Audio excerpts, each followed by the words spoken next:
I cannot give what I don't have. And I take the work that I'm doing with people. So to me, it's sacred, right? So I have to be very aware of taking care of myself because I have people I want to be my best for. Welcome to episode number 57 of the First Responder Wellness Podcast. I'm so glad you've joined us today.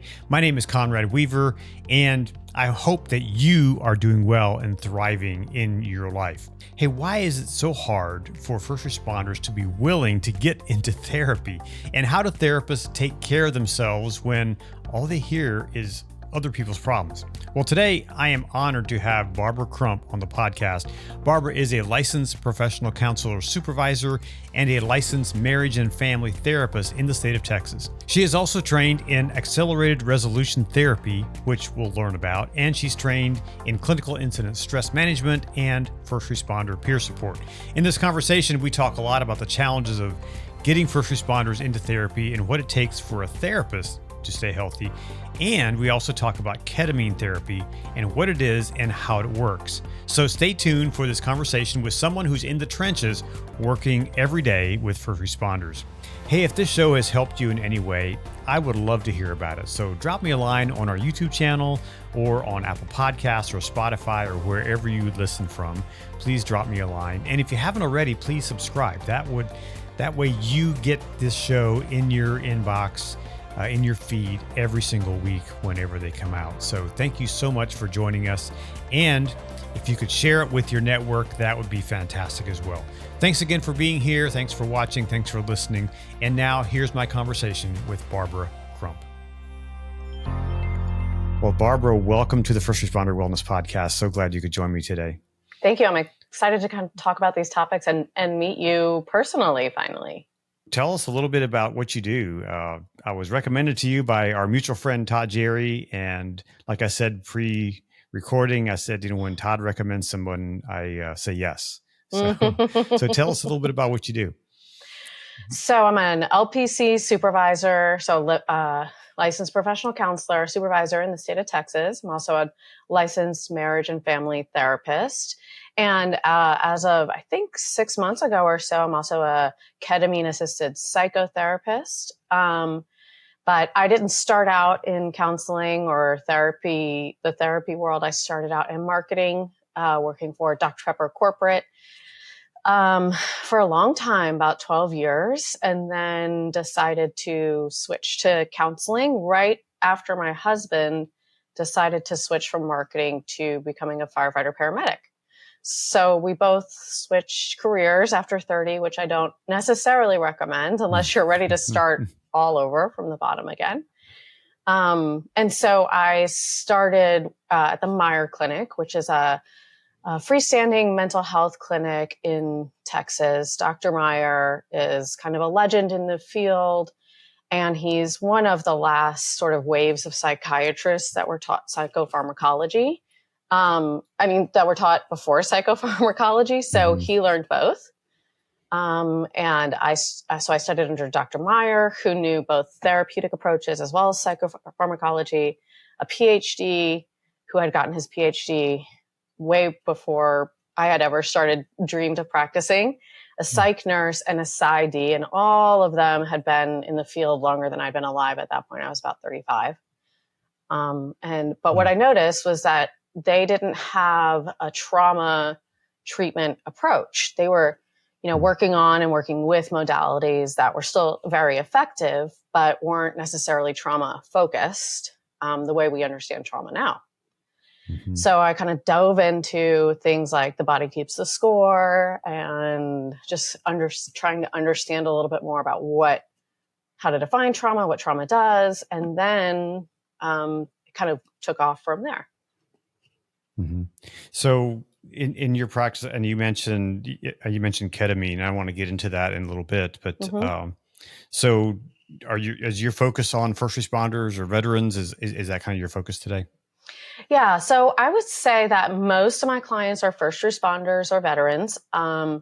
So law enforcement, firefighters, paramedics, and then veterans combat veterans, and then veterans also that were just, maybe serving stateside, but they did sort of get exposed to things that were traumatic as well. So, because we know that sexual assault in the military for women is very high. So even if they weren't combat vets, there may still be some trauma there.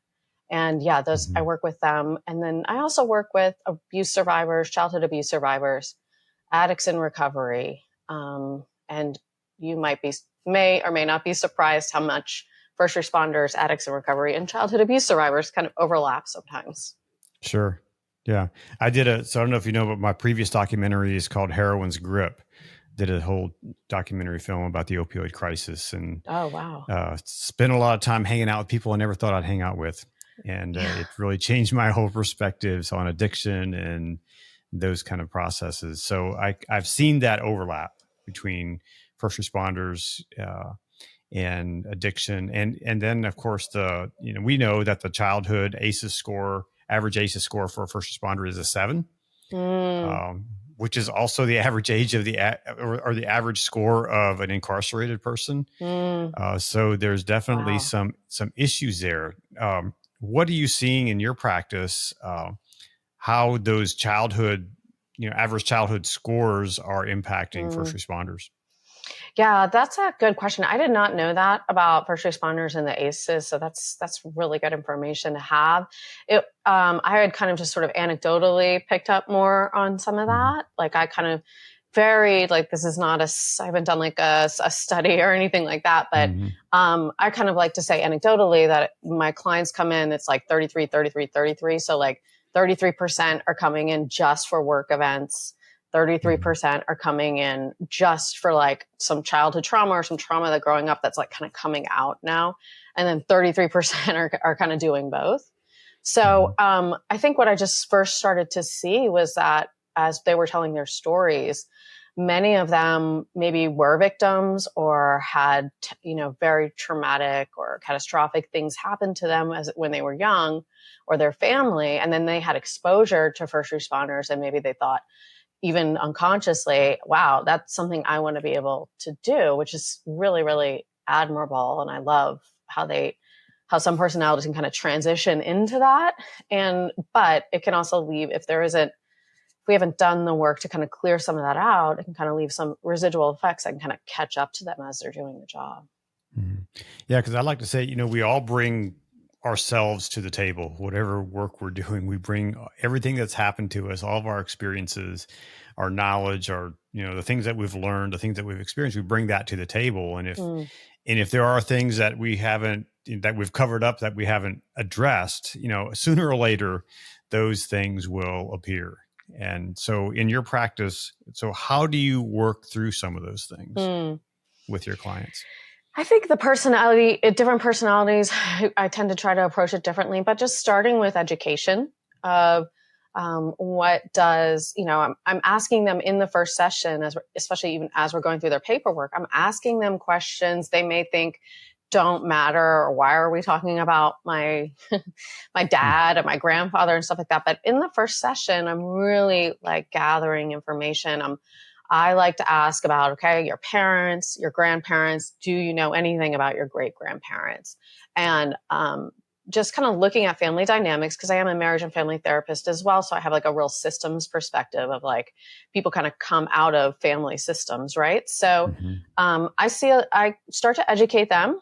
We do some assessments, and then we start to kind of figure out what the goals are, even if they have. So for example, it's not uncommon to have a first responder come in and they're struggling with maybe a call that was like a kid or something. And it doesn't often take too much of digging to draw some connections between, well, that's because this is the same age of the kid you have at home. Or maybe it's the same age you were when something traumatic happened to you. And not that just seeing or dealing with a kid on a traumatic call is traumatic enough. But then if you layer in these other connection points that they may not notice, we start to kind of see the bigger picture. Sometimes in the first responder world, you and I both know that first responders are hesitant to go to a therapist. It's, oh, what, I got to go see the shrink, that kind of thing. I've started seeing a therapist recently, and it's amazing. I love it. I love having those deeper conversations and kind of uncovering some of those things that perhaps I've maybe subconsciously been covering up. Hmm. Uh, how or what do you do to help first responders realize that it's not a big scary thing to come to a therapist? Ooh. I'm not seeing them until they're already in the on the couch, right? Gotcha. But I do have to, I do allow them to contact me via text through my trusted resources, like Todd and some other contacts I have. And so I try to make it a warm handoff as quickly and easily as possible. So for example, they may reach out to me via text or email and say, hey, so-and-so recommended me.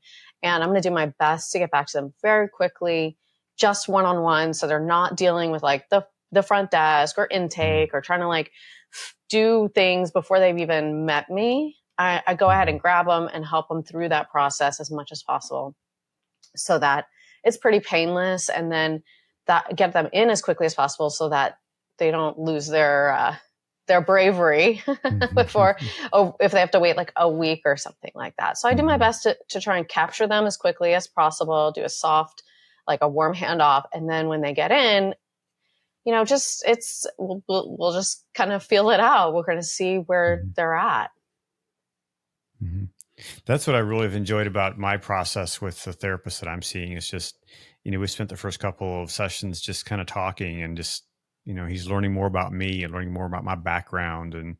And so and I have to admit, yeah, I was a little hesitant at first, but thanks to our friend Todd Jerry, he sends me a list of all the first responder qualified therapists in Maryland. And he's like, here, pick one.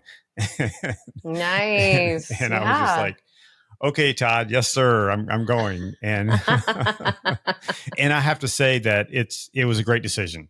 Because, I'm looking, and I don't see a therapist every, like on a weekly basis or even every other week. It's just kind of once a month or so, but it's been helpful to off gas some things. And it's just been really a great experience for me. And it kind of, I guess in some way kind of gives me street cred in the first responder world that, yeah, right. I'm going to, I'm doing this.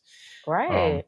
So yeah, sorry. No, go ahead. Go ahead. I was just gonna say, yeah. So I also, I just did a training to train clinicians on working with first responders on Friday.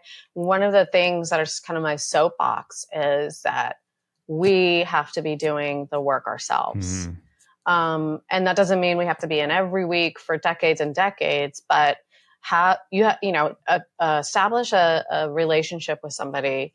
That way, if something does happen or when things do feel heavy, you can just kind of like dip in. Maybe you do a couple months here, whatever, right? And we can talk more about it, but I've also done some other therapies as well, modalities as well. And so I'm a big believer in like, you have to take care of yourself first. Yeah, I want to pull on that thread because that's something that I'm passionate about is helping the helpers.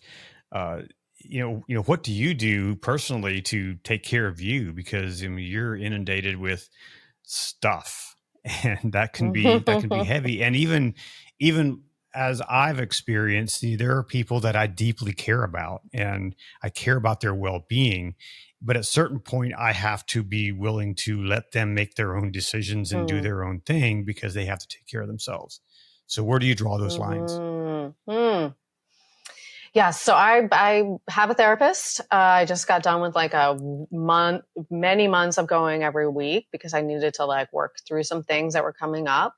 I have done one IV ketamine treatment. I would do more, but it's more money than I want to pay right now.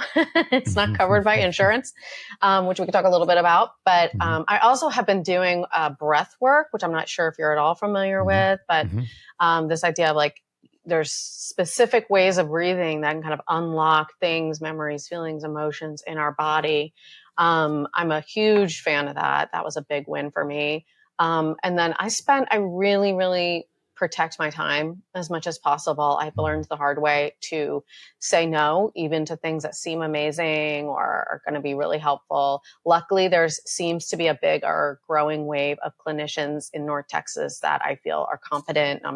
I can say, use them instead, or use, because, and I can kind of step back a little bit because I have a family that I want to be available for and not burnt out and take care of myself. So I've said no a lot. Yeah.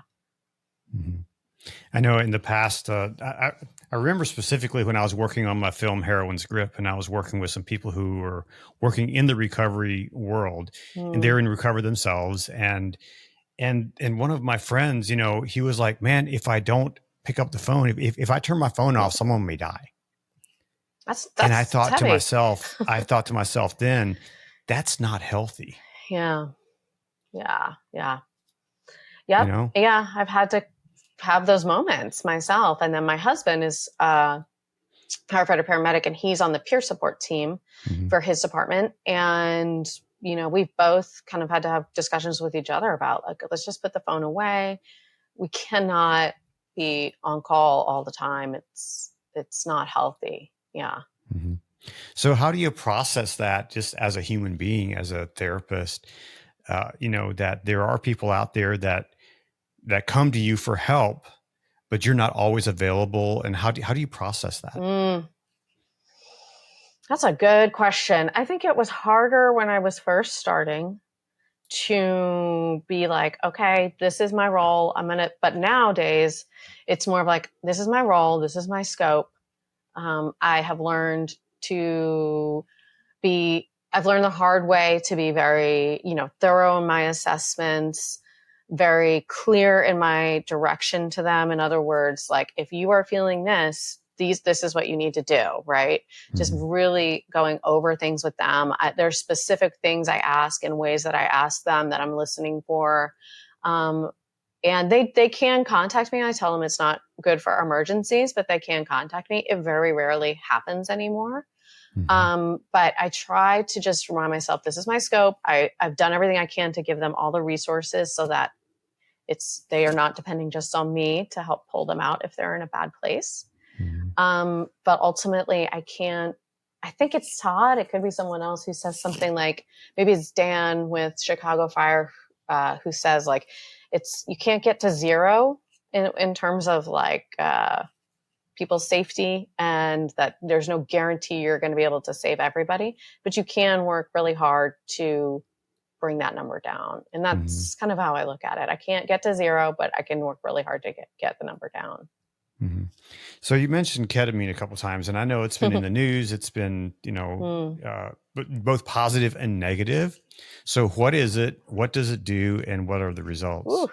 Okay, well, I'll start by saying that I barely passed high school biology. I'm not at all medical.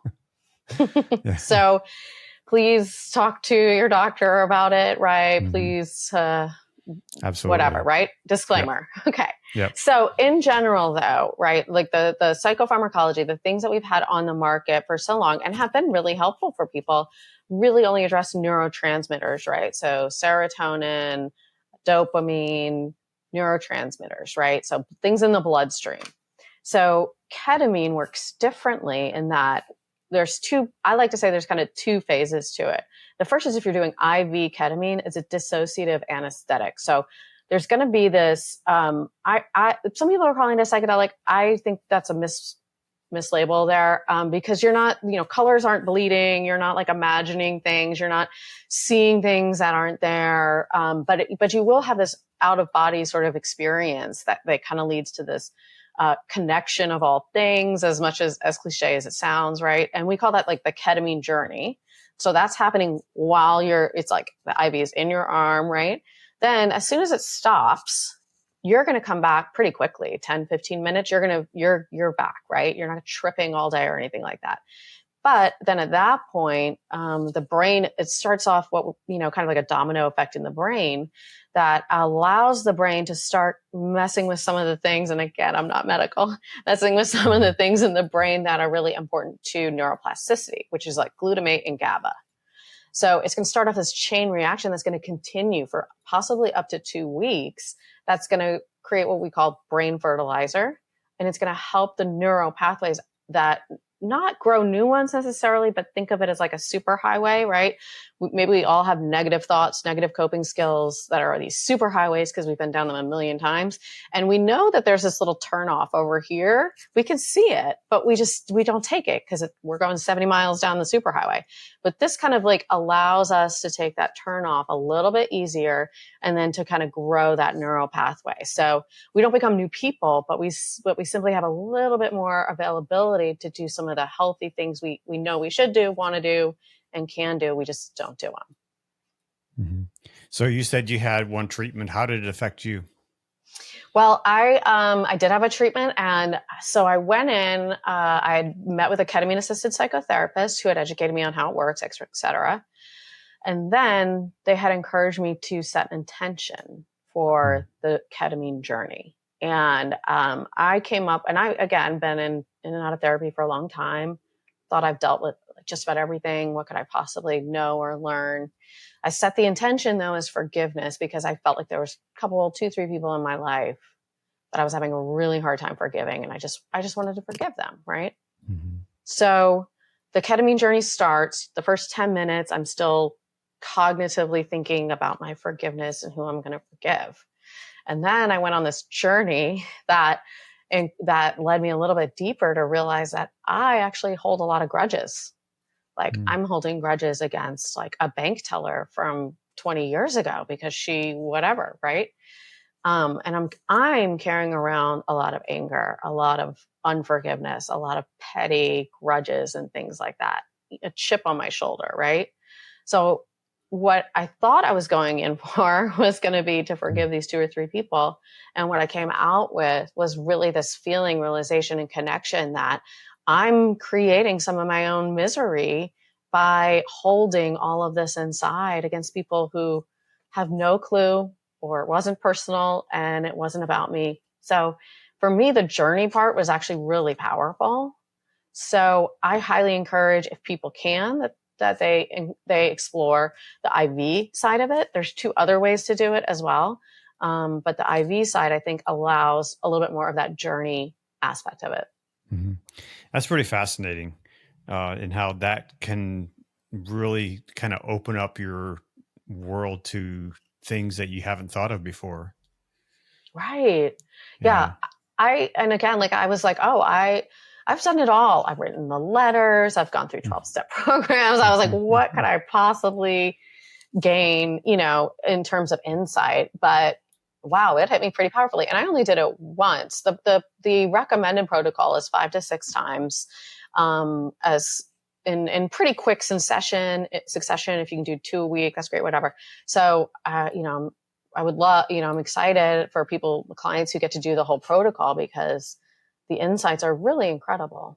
Mm-hmm. So what are some other modalities that you use as a therapist to kind of help your clients get to where they want to go? Yeah. So I do ART, which is accelerated resolution therapy, which is, so many people have heard of EMDR, the eye movement desensitization reprocessing. Mm-hmm.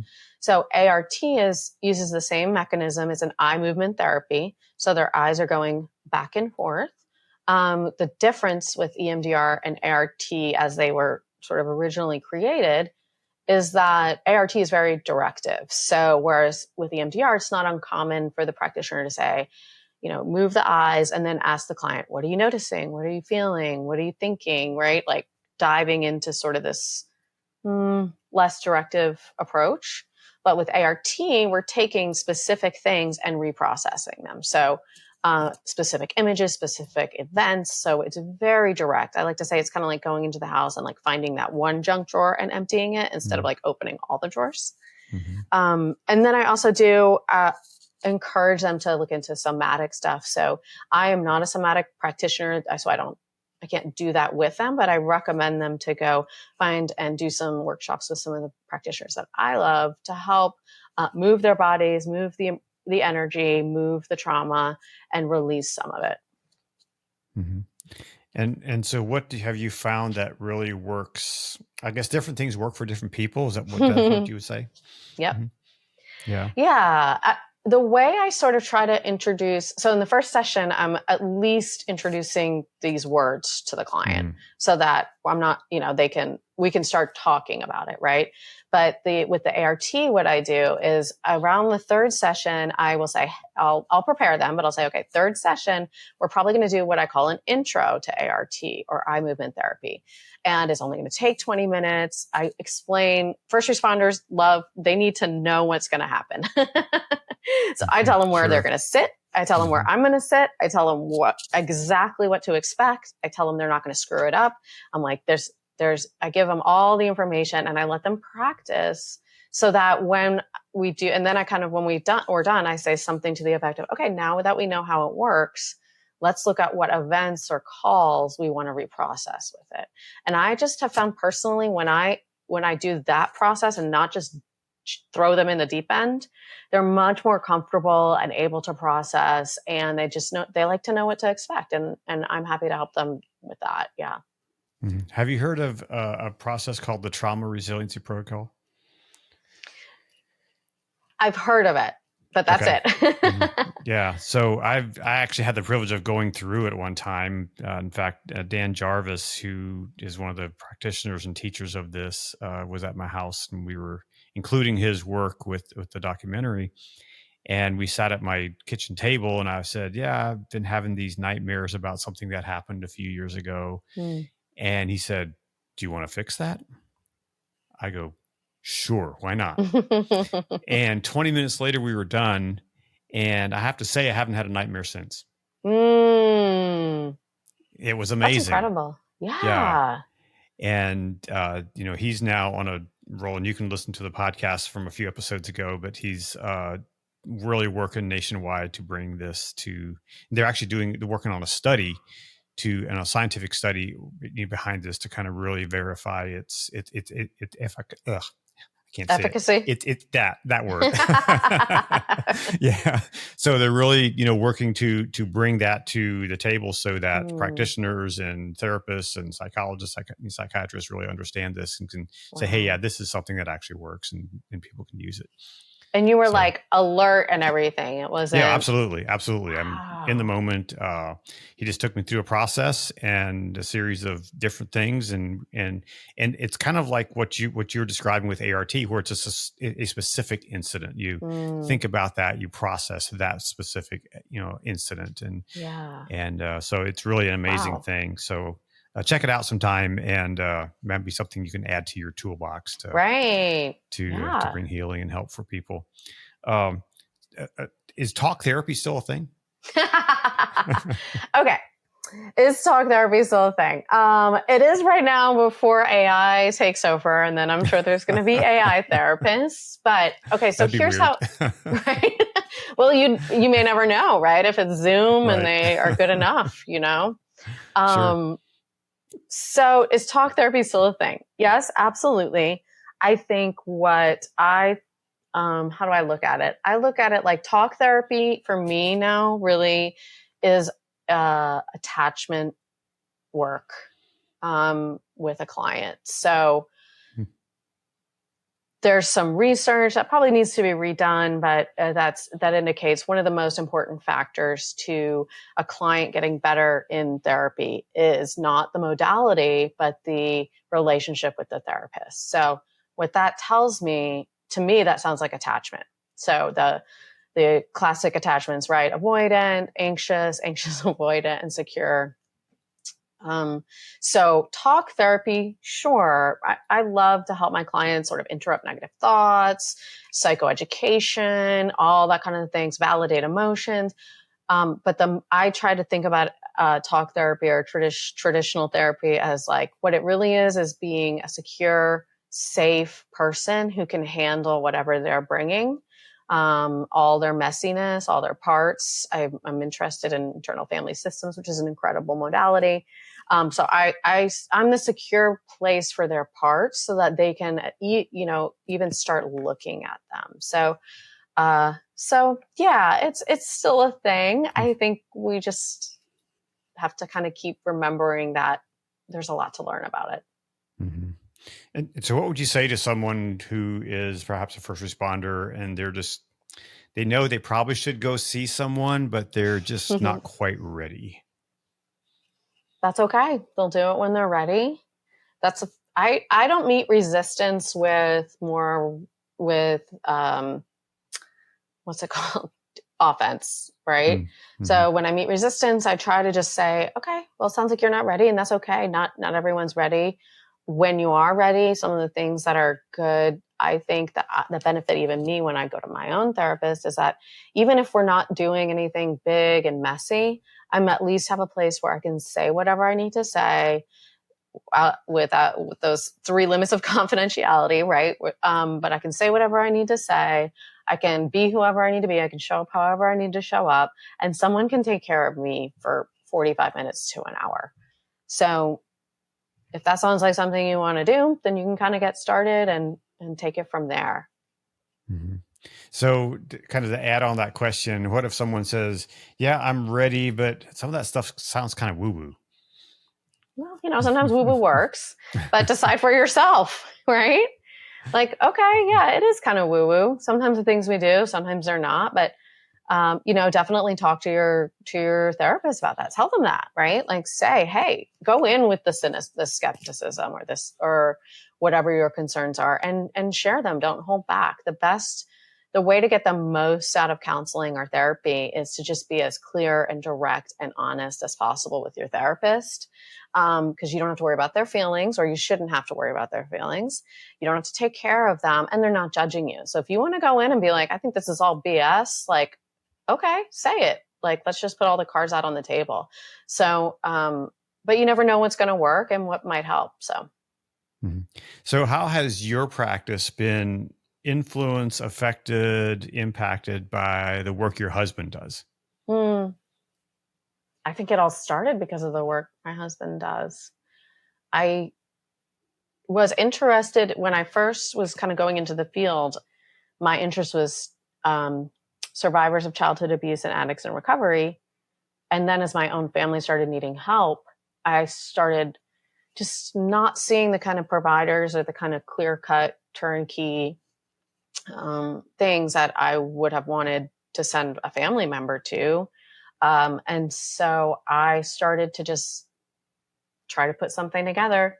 I'm not an expert. I never said it. I've never claimed to be an expert. Dr. Tanya Glenn is really my hero.